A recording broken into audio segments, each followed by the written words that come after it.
হাঁটুর কঠিন অপারেশন, দীর্ঘ পুনর্বাসন আর অসংখ্য প্রশ্ন, সবকিছুর জবাব নেইমার দেন একটাই জায়গায়, সবুজ ঘাসের মাঠে।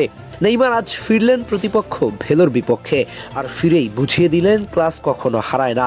গোল না পেলেও একটা অ্যাসিস্ট ঠিকই আদায় করে নিয়েছেন। ম্যাচের শুরুতেই গ্যালারিতে ছিল এক ধরনের অপেক্ষা, কখন নামবেন নেইমার, কতটা ফিট তিনি। অবশেষে সেই প্রশ্নের উত্তর জানা গেল ম্যাচের প্রথম ৪৫ মিনিট পরে। যেন এতদিন মাঠের বাইরে ছিলেন না, প্রতিটি টাচে ছিল তার আত্মবিশ্বাস, প্রতিটি মুভে ছিল তার পরিচিত ছন্দ। মাত্র অর্ধেক সময় খেলেও ৩টি দারুণ চান্স ক্রিয়েট করেছেন তিনি, আর নেমেই ম্যাচের গতি বদলে দেন নেইমার।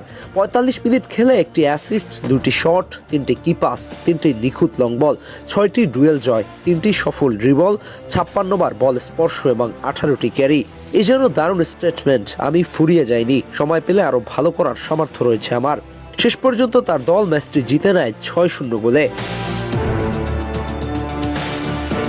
মাঠ থেকে বল পেয়ে প্রতিপক্ষ ডিফেন্সকে কাটিয়ে যে পাসগুলো দিয়েছেন তা ছিল নিখুঁত আর সময় উপযোগী। তার ভিশন আর বল কন্ট্রোল যেন আবারও পুরনো দিনের স্মৃতি ফিরিয়ে আনলো। ব্রাজিলিয়ানরা হয়তো বলতে পারেন নেইমার ইজ ব্যাক, কারণ এটাই তো তাদের দীর্ঘদিনের আক্ষেপ।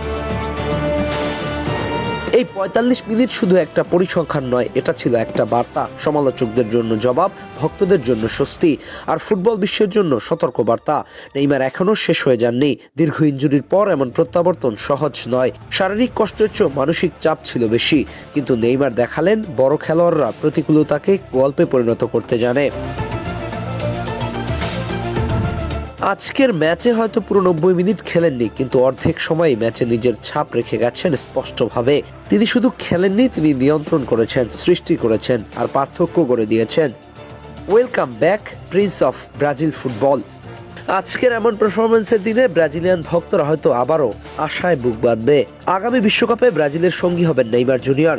তবে এখনই সবকিছু বলা যাচ্ছে না। তার শারীরিক কন্ডিশন এবং কোচের পরিকল্পনা, এই দুইয়ের উপর নির্ভর করবে সবকিছু। কিন্তু আপাতত তাকে মাঠে ফিরতে দেখে ভক্তদের মুখে হাসি ফুটছে।